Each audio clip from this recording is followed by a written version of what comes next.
The snow fell heavy that December evening, blanketing the neighborhood in a quiet that felt almost sacred. The air was sharp and cold, the kind that stings your nose when you breathe in.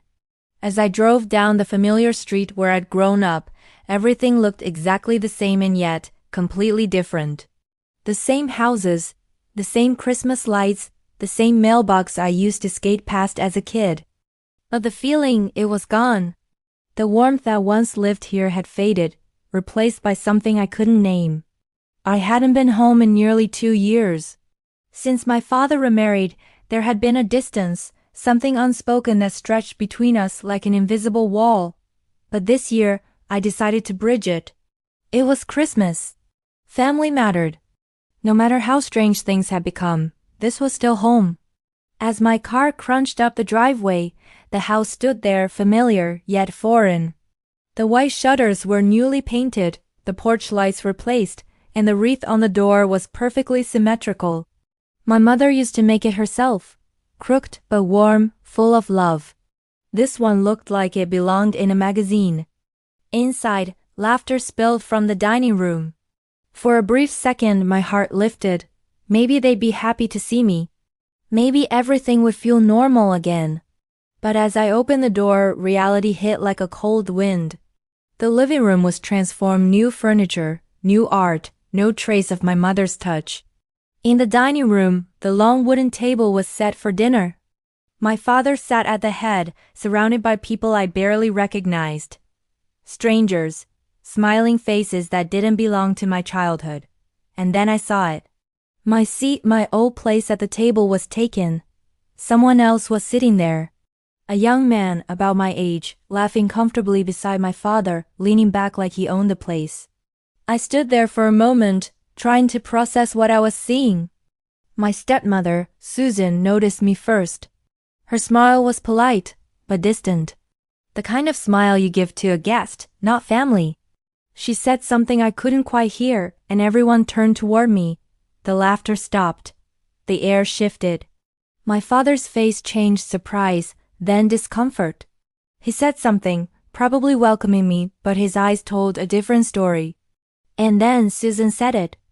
"It's just immediate family tonight." The words hung in the air like frost. Immediate family. I stood there realizing what she meant. I was no longer part of that definition. Outside, the snow continued to fall, covering the footprints that led to the door. Inside, my place at the table was gone. And for the first time in my life, so was my seat in this family. The next morning, the world outside was covered in snow. Thick, clean, and quiet. The kind of silence that makes you notice your own breathing. I sat in my car across the street from the house, coffee growing cold in my hand, staring through the windshield at the windows that once glowed with my family's warmth. Last night hadn't been a misunderstanding. It hadn't been an awkward mistake. It was deliberate. When Susan said immediate family, she meant it. My father hadn't called after I left. He hadn't texted, not a single message to ask if I was okay. I told myself it was fine. Maybe they were busy. Maybe he'd call today. But beneath the excuses, I knew the truth. Something had changed. The house I grew up in no longer recognized me. By noon, I finally gathered enough courage to go back. I told myself I'd only stay a few minutes. Drop off the gifts I brought, say hello, act normal. But the second I stepped onto the porch, I noticed the first sign that things weren't normal at all. The welcome mat. It wasn't to the old one, the one my mom bought from a garage sale that said, "Home is where the mess is." This one was new, clean, impersonal. It said, "The Richards family." My stomach tightened. Richards. That was Susan's last name. I rang the bell. After a few seconds, the door opened, not by my father, but by the same young man who'd been sitting in my seat the night before. He smiled like he'd been expecting me. "Oh hey," he said, holding a coffee mug with confidence. His tone was casual, but his posture wasn't. It was protective, possessive, like someone defending territory. He didn't introduce himself. He didn't need to. I already knew. Susan's nephew. The one she mentioned over the phone months ago. The one staying for a while. Inside, the house smelled of cinnamon and polish. Everything was cleaner, neater, quieter. Too quiet. My mother's floral curtains were gone, replaced by long gray drapes that looked like they belonged in a model home. Even the photos were new. Frames full of smiling faces. Susan, her family, my father in the middle, looking smaller somehow. I realized I wasn't even in the photos anymore.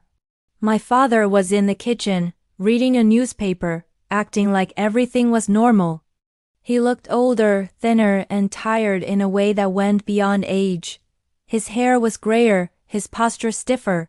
When he saw me, his face softened for a moment, but then tightened again like someone remembering he shouldn't show too much emotion. We spoke briefly, our words shallow and cautious, like two people walking on glass. He mentioned Susan's family visiting for the holidays, said things had been busy. His sentences trailed off every time he tried to make them sound casual. But I kept noticing it. How the young man Tyler moved around the house with ease. How he fetched my father's reading glasses without being asked.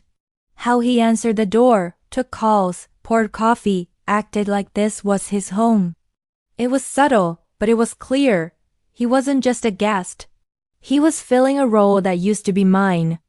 As the day went on, I saw it everywhere. My old coat hanging by the door, but not where I left it. My father's old toolbox in the garage now labeled Tyler's Projects. Even the truck my dad and I restored together was gone. When I asked, my father said Tyler had borrowed it to pick up supplies. That night, when I left, I caught a glimpse through the dining room window. They were having dinner again, the same long table, the same golden light. And there he was, Tyler, sitting in my seat. Again, he was laughing with my father, cutting the turkey like he belonged there. I stood outside in the cold until the laughter faded, until the lights dimmed, until all that was left was the reflection of my own face in the glass, staring back at me like a ghost of someone who used to matter. I didn't say it out loud, but deep down I already knew. I hadn't just been forgotten, I was being replaced. The next few mornings felt like slow motion. The snow crusted into dull ice, the roads turned gray, and the house across the street stayed bright at night while mine, an anonymous motel room, stayed dim and silent. I began to count the porch lights on Elmwood Drive instead of hours. Every one of them was still, ordinary, safe. Only the one that belonged to my father's house seemed to burn too perfectly, as if it were hiding something behind its glow. I stopped pretending I wasn't watching. Each day, I parked 2 houses down, heater off, coffee cooling in my hand. The same routine unfolded inside. Susan watering the poinsettias. Tyler carrying in grocery bags. My father standing at the window, never looking out far enough to see me. On the 3rd day, I noticed the delivery van.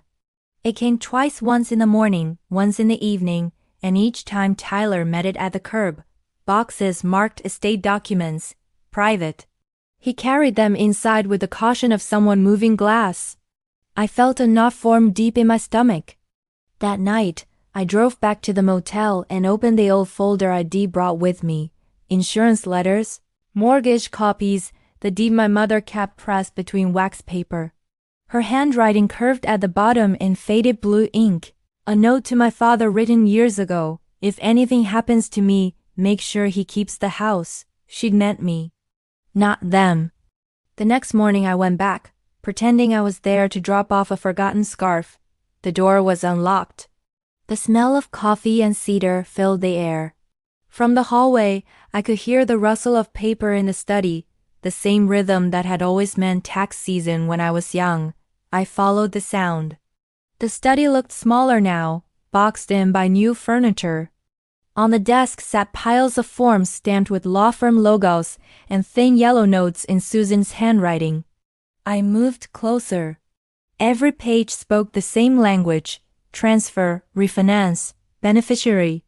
At the top corner of one page, I saw a name that didn't belong. Tyler Richards. The pen marks were fresh. The ink still glistened. I backed away slowly, heart pounding hard enough to feel it in my throat.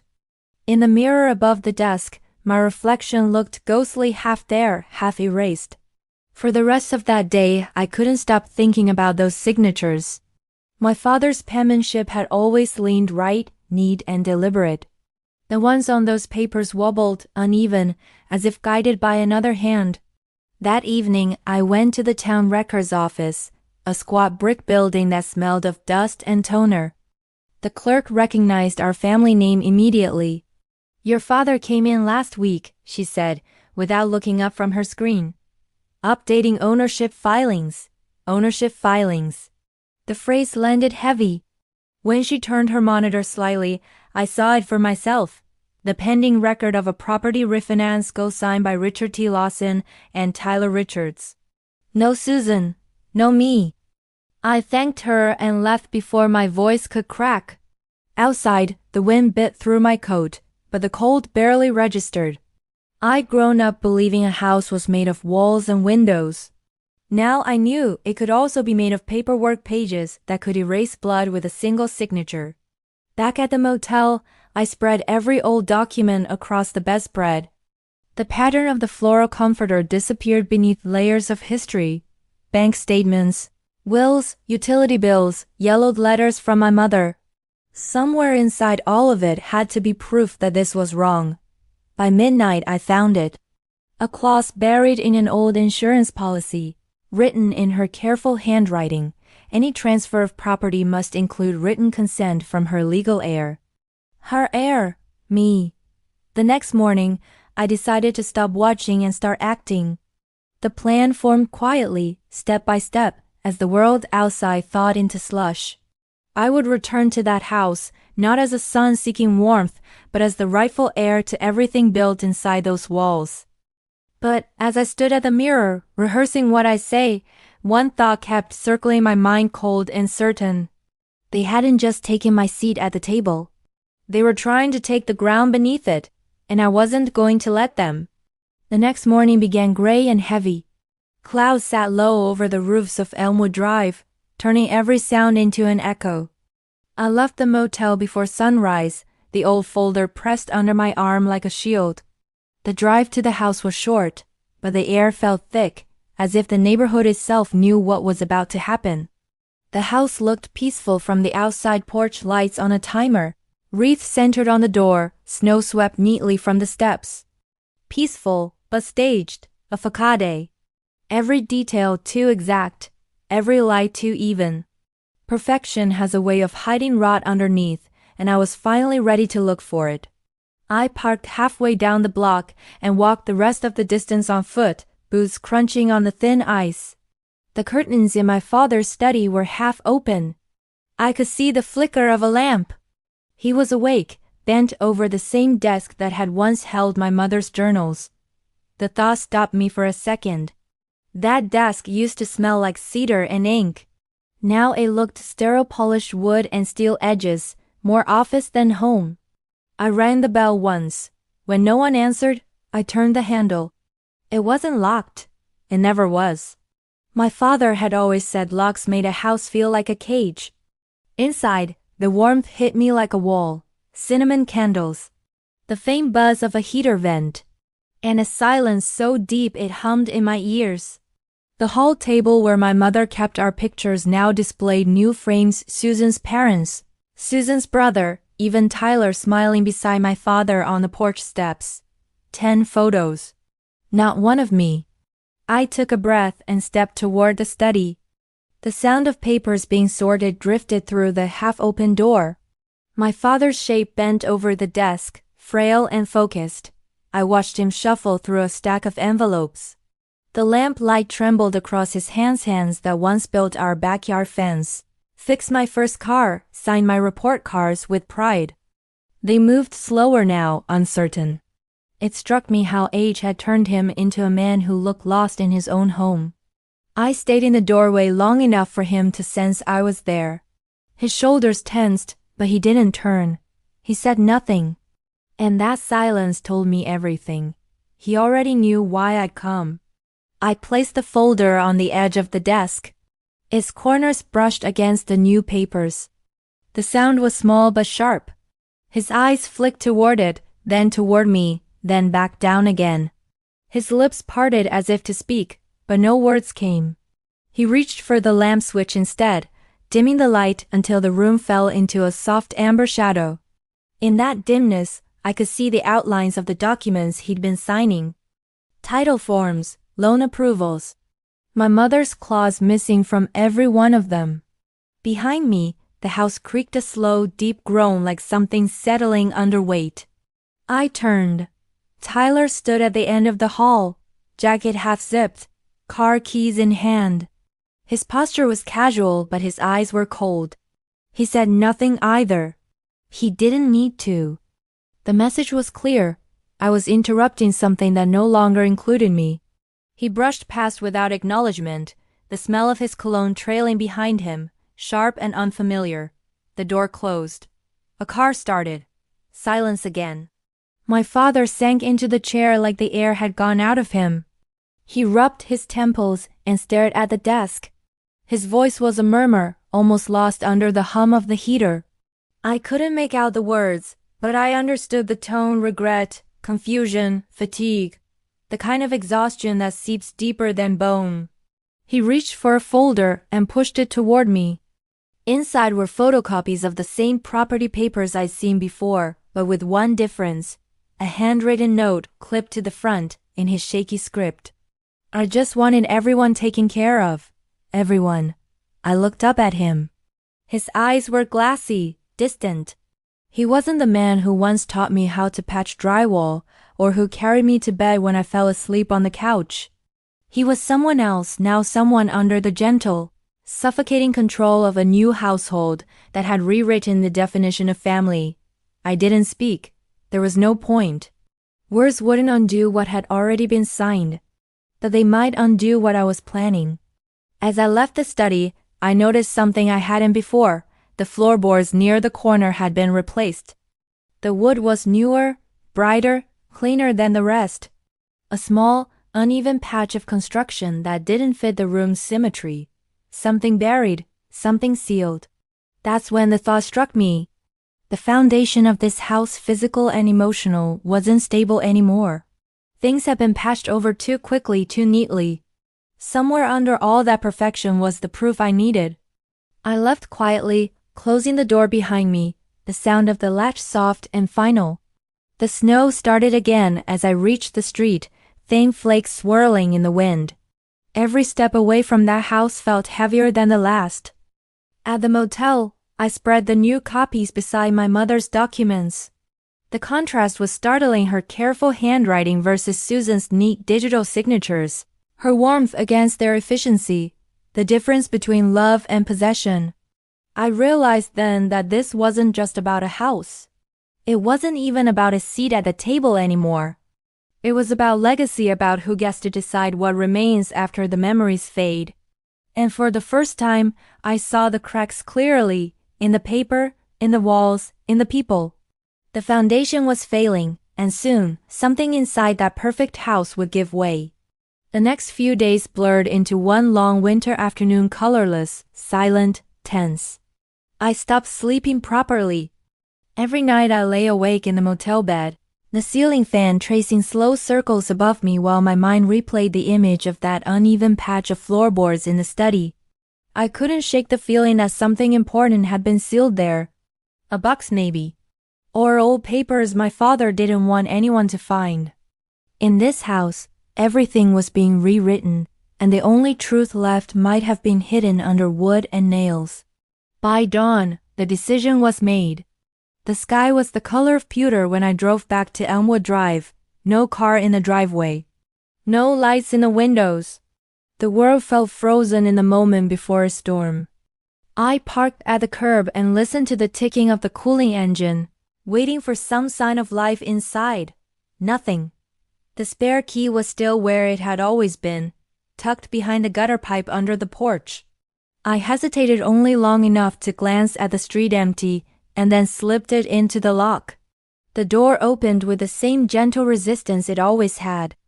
The air inside was stale, heavier than usual, tinged with polish and faint smoke from the fireplace. My footsteps echoed as I crossed the hallway. Every object looked like a photograph still, curated, detached from use. When I reached the study, I switched on the lamp. The room felt colder than the rest of the house. The faint scent of cedar that used to comfort me was gone, replaced by something sharp, metallic. I knelt beside the patch of floorboards and ran my hand across them. The grain was smooth, too fresh. The nails shone. I found a screwdriver in the drawer, its handle cold in my grip. As the first nail lifted with a faint screech, the sound felt louder than it should have, like a scream under the surface. The board came free after a few minutes of work.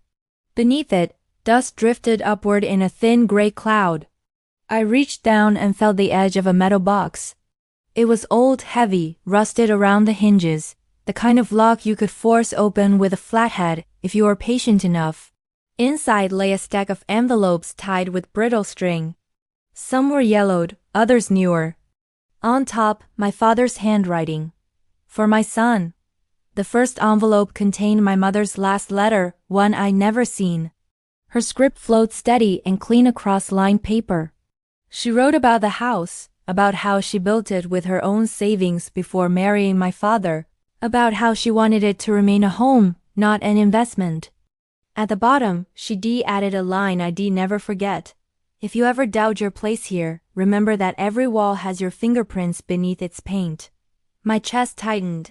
The next few envelopes were receipts, property tax stubs, old legal notes, all confirming what I suspected. The house had been paid off years ago.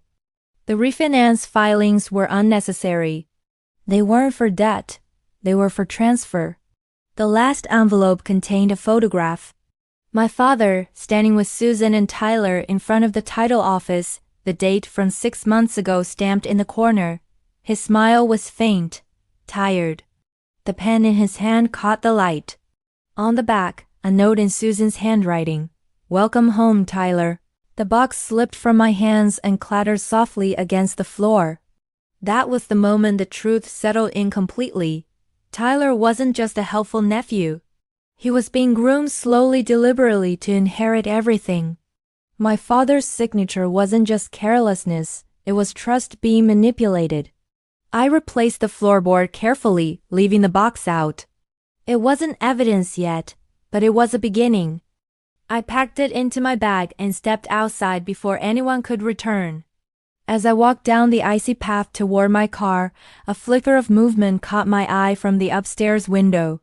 A curtain shifted. Someone was watching. Tyler. The corner of the curtain fell back into place, slow and deliberate. That evening, I drove aimlessly through town until the snow began again. Every building, every street, every gas station blurred into white. I wasn't sure where I was headed. Maybe I just wanted distant space to think without the weight of those walls pressing down. I ended up at the river, where the town lights bled faintly across the frozen surface. I parked and opened the box again, reading my mother's letter until the paper felt warm in my hands. She had written it years before she died, long before any of this, but somehow she'd already known the shape of loss that would follow. Her words weren't just about love. They were about memory, about how easily it could be rewritten. Somewhere behind me, my phone buzzed. An unknown number. I didn't answer. It buzzed again, then stopped. Minutes later, a message appeared on the screen. You shouldn't have been in the house. No name. No punctuation. Just the message. I stared at it until the letters blurred. Then I looked up toward the dark outline of Elmwood Drive in the distance. The lights of my father's house were glowing faintly through the snow, steady and unblinking.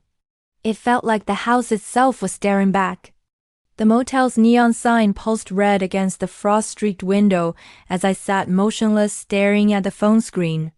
The message glared back at me, short and unadorned. You shouldn't have been in the house. I waited for a follow-up that never came. No number, no name, no trace.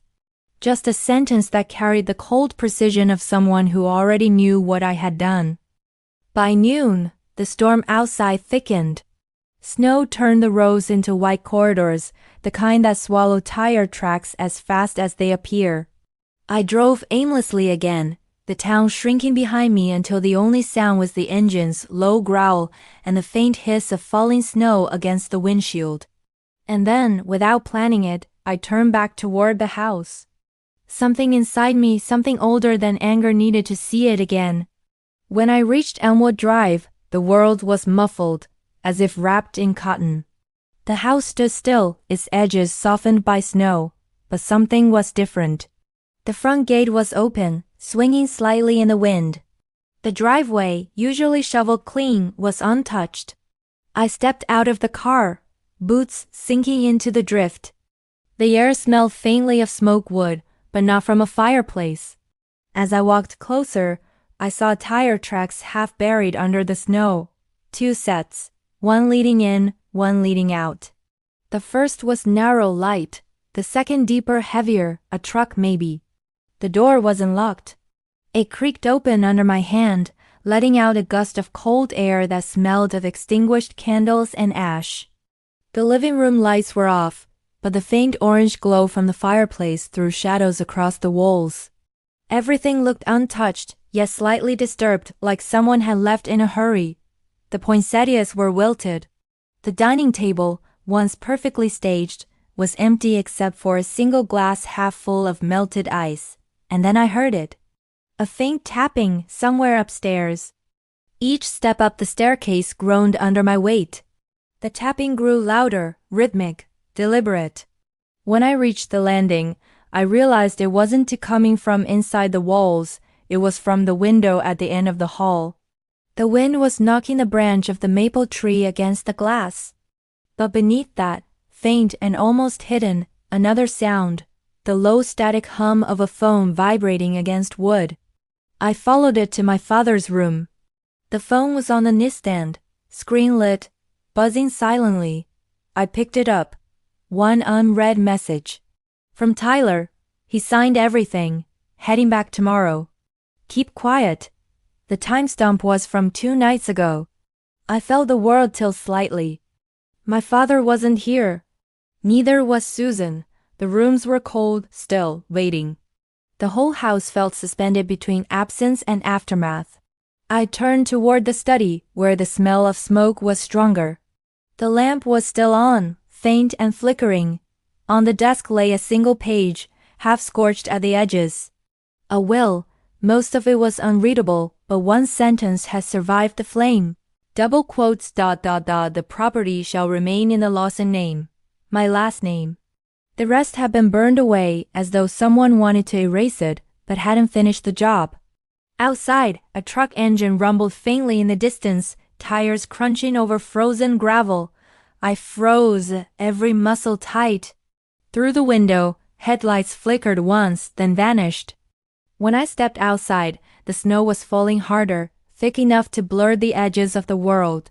Across the street, faint footprints led from the driveway to the mailbox, fresh, shallow, recent.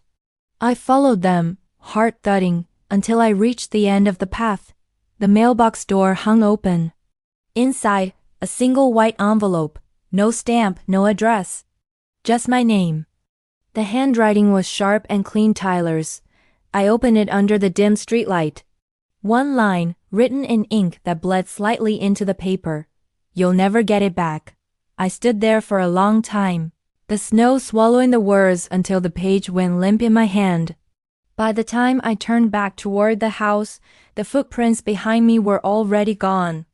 The envelope crumpled softly in my gloved hand as the snow thickened, turning the street into a white blur. The ink had already begun to fade, the words "you'll never get it back" bleeding into a pale gray smear. I folded the letter and slipped it into my coat pocket, the cold stinging my fingers as I turned back toward the house. Inside, the silence was different now, no longer just absence but aftermath. The warmth that once clung to the air had vanished completely. It felt as though every sound was holding its breath, waiting for something to break. I moved from room to room, careful not to disturb what was left. The furniture looked heavier, the walls darker. Every photograph seemed to watch me. And in each frame, my father's smile looked smaller, more tired, as if captured mid-fade. On the kitchen counter sat a pile of open mail. Among the bills and grocery receipts was one letter stamped Hillside Property Management. I recognized the firm. They specialized in estate transitions. The kind of transitions that only happened when someone died or when ownership changed hands. I opened it slowly. Inside was a confirmation notice. Transfer of property complete. Pending final witness verification. It was dated the same day I'd received Tyler's text. The document listed the primary owner as Tyler Richards. Beneath that, in smaller print, the phrase that made my stomach tighten. Secondary signature, Richard T. Lawson, power of attorney held by Susan Richards. Power of attorney. The words hollowed out the room. Susan hadn't just guided my father's hand, she had taken it from him entirely. Legally, my father's name was still on the paper, but the control was hers. And through her, Tyler's. I sat down, the edges of the counter pressing into my palms, and let the truth sink in. Everything my mother had built, the home, the savings, the sense of belonging, had been turned into a legal shell. In that moment, I realized the depth of what they had done. It wasn't greed alone. It was strategy. Every dinner invitation I hadn't received, every unanswered call, every polite deflection, it had all been part of a slow isolation. They hadn't pushed me out with anger. They'd done it with silence. I needed proof, something the law couldn't ignore. That night, I returned to the motel and spread every document across the table again. The box from under the floorboard, the half-burned will, the bank statements, the deed. Slowly the threads began to connect. Every transaction Susan made lined up with small withdrawals from my father's account. None large enough to be suspicious on their own, but over time they drained everything substantial. She was moving the money through a secondary trust, one bearing Tyler's name. The property wasn't the prize. The estate was. By midnight, I had mapped out everything. The fake refinancing, the staged signatures, the fabricated witness. The pattern was clear. But the last step required proof of intent. And that proof, I knew, would be somewhere only Susan kept locked. I remembered the small storage closet near the garage, the one she had repurposed into a filing nook. She always kept it locked, always carried the key on her wrist. But when I'd been in the house earlier that day, I had noticed something she hadn't. A duplicate key hanging behind the pantry door. The next morning before dawn I drove back again. The world outside was a white silence. The roads gleamed with frost. When I stepped out of the car, my breath came out in short bursts. The key turned easily. The lock clicked open. Inside, the air was thick with dust and the faint scent of paper and ink. Metal shelves lined the small room, stacked with files, boxes, envelopes. I flicked on the light. And there was an entire folder labeled Lawson Holdings. Inside, detailed spreadsheets, notarized transfers, digital copies of my father's signature. One page in particular stopped me cold. Executor authorization, property transition, death clause. The clause was dated last week. It stated that upon my father's unforeseen passing, full control of assets would default to Susan Richards, with Tyler as beneficiary. The ink was still fresh. I stood there for a long time, holding that paper in my shaking hand. Behind me, a faint sound broke the silence, the creak of a floorboard in the hall. Someone else was in the house. The closet door was slightly ajar. I switched off the light and pressed my back against the wall, waiting. Footsteps moved slowly past the door, paused, then faded away toward the living room. When the sound vanished completely, I slipped out, papers clutched tight against my chest. The house was still dark, but in the window reflection, I saw movement outside, a car idling at the curb. Tyler, he sat in the driver's seat, his face half lit by the dashboard glow. He wasn't looking at the house. He was looking at me. I ducked behind the curtains, heart hammering. After a long moment, the engine cut off. The car door opened. I didn't wait. I slipped through the back door and into the snow, clutching the folder to my chest. My footprints fell quickly behind me as I ran through the yard, the sound of tires crunching faintly somewhere in the dark. When I reached the corner of the street, I turned back.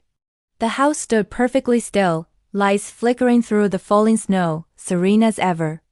But for the first time, I saw it for what it truly was, no longer a home, but a stage built on secrets. And beneath its perfect paint and polish, every nail, every board, every signature was starting to splinter. The morning after I escaped through the snow, the sky hung low and gray over Elmwood Drive. I parked 2 streets away, letting the engine idle until the windshield cleared. The documents sat on the passenger seat, a pile of thin paper that carried the weight of everything my mother had once tried to protect. The motel clerk had noticed nothing when I checked out, just another traveler leaving before dawn. But I wasn't leaving, not yet. I spent the night scanning every page, uploading them into a single encrypted folder. Copies now lived in 3 places: my laptop, an email draft, and a cloud drive under a name that wasn't mine. If anything happened, the truth would survive. I told myself I was ready for a fight. Yet, when I saw the outline of my father's house again, I realized this wasn't a battlefield. It was a mausoleum. Every light was off except one faint glow from the upstairs window, his room. I walked through the slush, the cold biting through my gloves. The front gate creaked softly as I opened it. Snow had gathered thick on the porch, untouched. No footprints, no visitors. The key still fit. Inside, the air was stale, colder than before. The scent of the house, once cinnamon and cedar, had turned into dust and detergent. A strange silence filled the hall, the kind that feels like an echo of something recently broken. The lamp in my father's room flickered weakly. He sat by the window, wrapped in a blanket, looking out into the gray morning. His shoulders were thinner, his breathing shallow. The glass of water beside him was half frozen. He didn't turn when I stepped in. He didn't have to. The slow rise and fall of his chest was enough. I wanted to speak, to tell him what I'd found, to lay the proof in his lap and let him see the signatures, the clauses, the deceit. But something in the room stopped me, the weight of resignation in the air, the quiet confession written in the way his hands trembled when he tried to lift the water. On the dresser beside him, an envelope. My name written on it. The handwriting was his. Inside, a short note, written in uneven lines. I tried to make everyone happy. I thought signing meant peace, but peace is not what they wanted. I've corrected what I could. The rest is yours now. There was no signature, just a faint blot of ink where the pen had lingered too long. My throat tightened. I turned the paper over, and there was a bank statement, newly printed, showing the transfer of all remaining assets to a joint account in both our names. The house, still under review, listed as pending reversal. He had seen through them, finally, but it had cost him. From downstairs came the sound of the front door slamming open. Cold air swept up the staircase, heavy footsteps. Voices, Susan's sharp and quick, followed by Tyler's lowered, tense tone. I folded the note and slipped it into my coat pocket. They were here for the same thing I was, for the final control of what remained. Their voices grew louder. The rhythm of their argument carried through the walls. Accusations, demands, the brittle sound of something breaking. A crash, a glass shattering. I moved quietly to the landing. From above, I saw them standing in the hallway, faces flushed, eyes wild. Susan clutched a stack of papers, screaming words I couldn't make out. Tyler's fists clenched at his sides. The scene below looked less like a family and more like an unraveling performance. My father's voice rose behind me, soft, tired, but firm. He called my name once. Then he said 2 words that froze everything. Take it. I turned back toward him. His eyes were clear for the first time in months. In that brief moment I understood. He wasn't giving me permission to fight. He was telling me to leave, to take the truth, the papers, and walk away before this house devoured another person. Downstairs, Tyler's footsteps started up the stairs. The thud of each step echoed through the hall like a clock counting down. I stepped backward into the study, grabbed the folder, and opened the window. The cold wind slapped my face, filling the room with a rush of air and snow. Below, the backyard stretched out like a white canvas. The fence was low. The ground uneven but manageable. The door burst open behind me.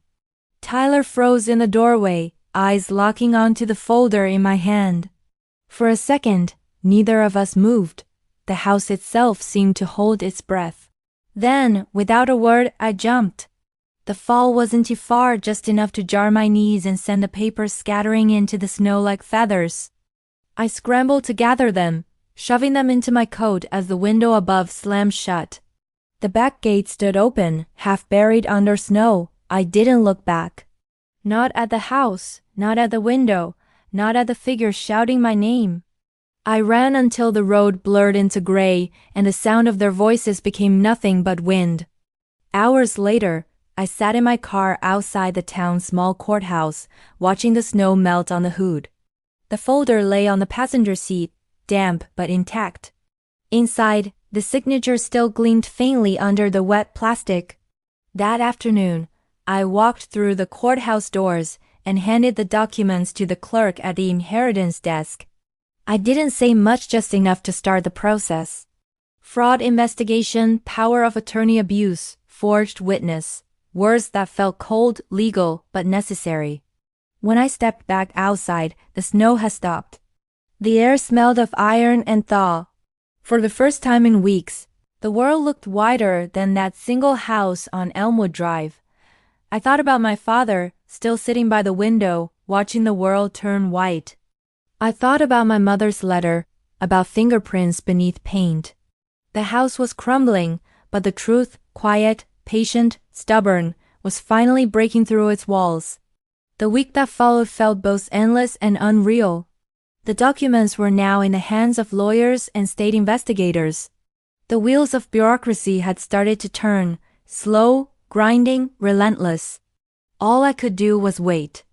Every morning, I parked my car at the edge of town, the courthouse visible in the distance like a cold, concrete monument to truth. And every night, I found myself drifting back toward Elmwood Drive. The house drew me like gravity, even as I knew it no longer belonged to me, no longer felt alive. The town's gossip moved faster than official paperwork. Within days, whispers spread about forged signatures, missing funds, an elderly man manipulated by his new wife and her nephew. Faces turned when I entered the diner. People nodded with quiet sympathy, that blend of pity and curiosity reserved for scandal. But I didn't care about whispers. I wanted justice, not revenge, not money, just the truth restored to the name that built that house. By Thursday, the investigators had already visited. The house was sealed temporarily, yellow tape stretched across the porch railing, a notice stapled to the door. Property under legal review. The sight should have brought relief. Instead, it filled me with a strange emptiness. Through the frosted window, I could still see the faint outline of my father's chair by the upstairs window. The house looked blind without him. Later that night, I received a call from a blocked number. The voice on the other end was shaky, uncertain, an older man's voice I hadn't heard in weeks, my father.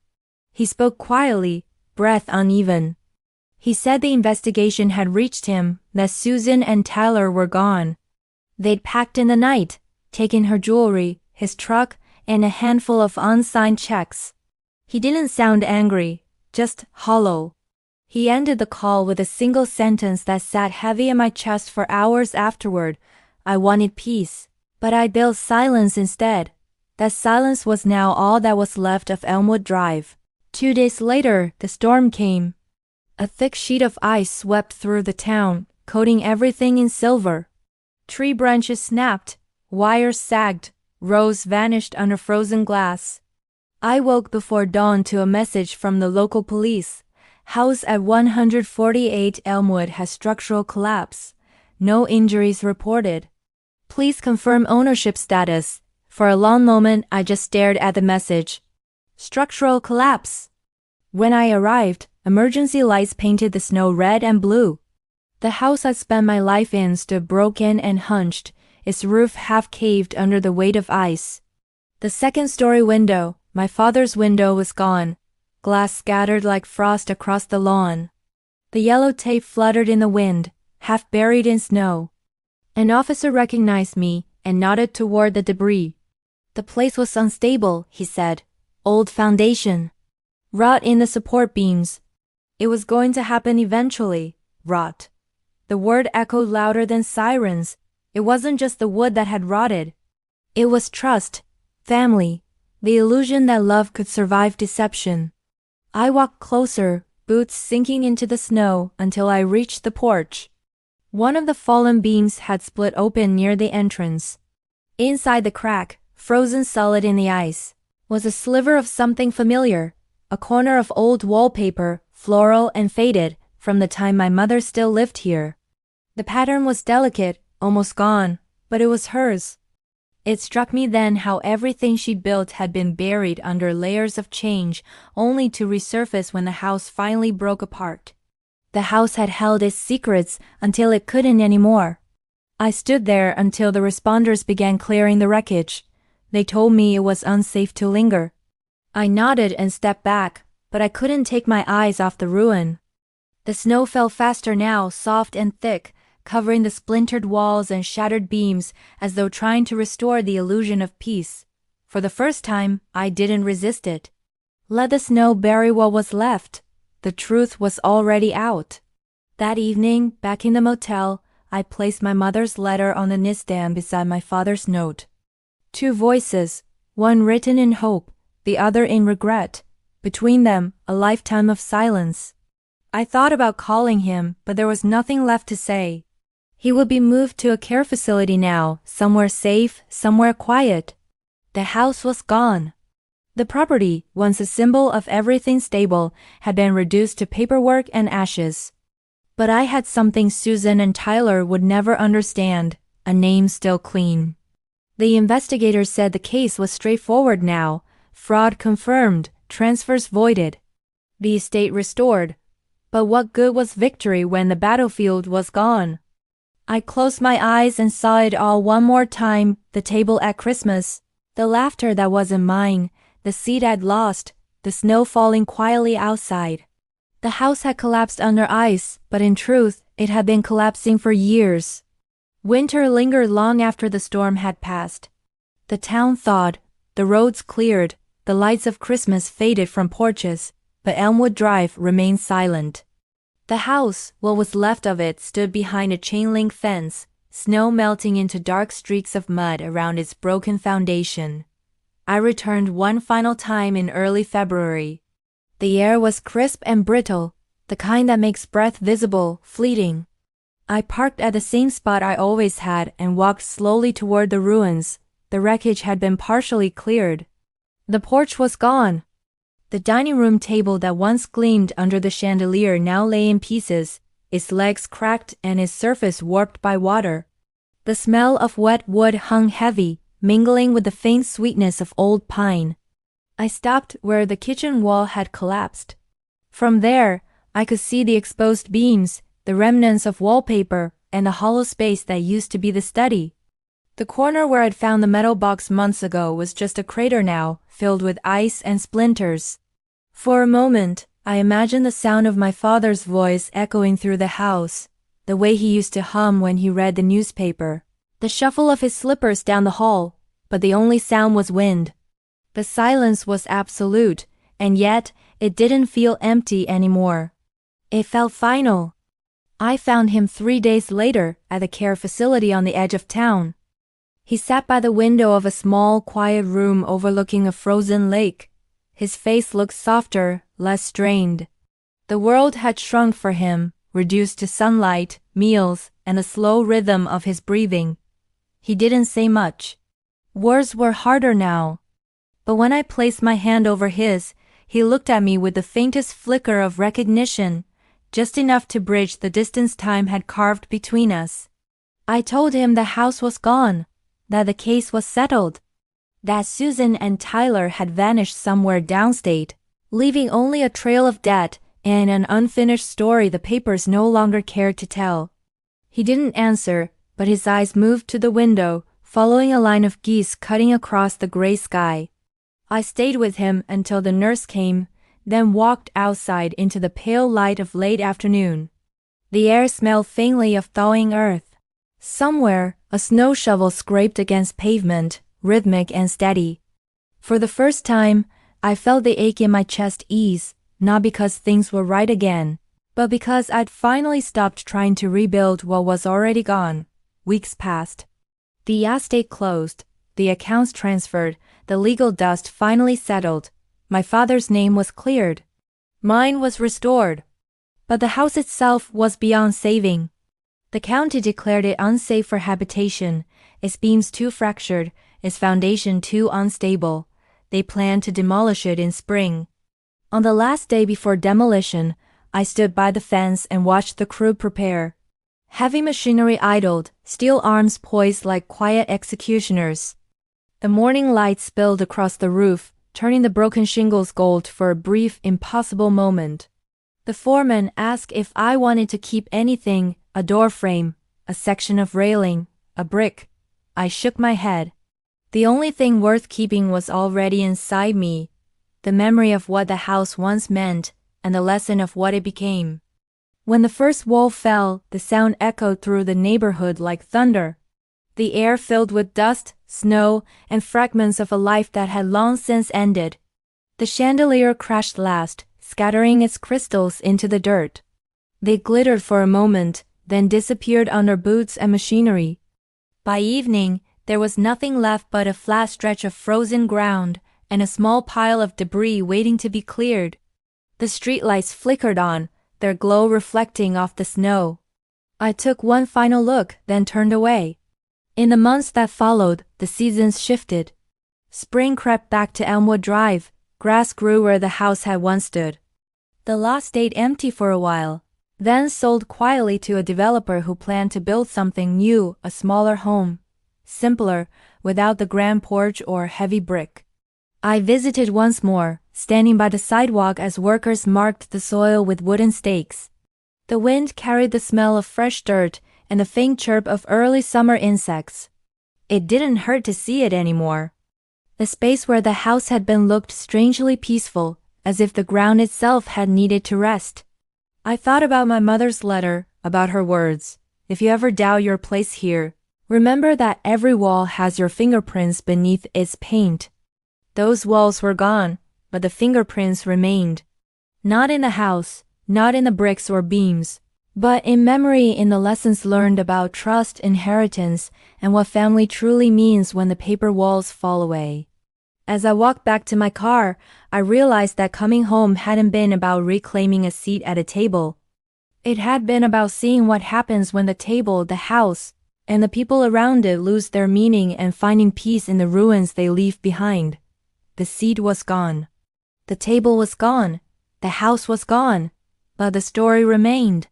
And sometimes, that's all that survives.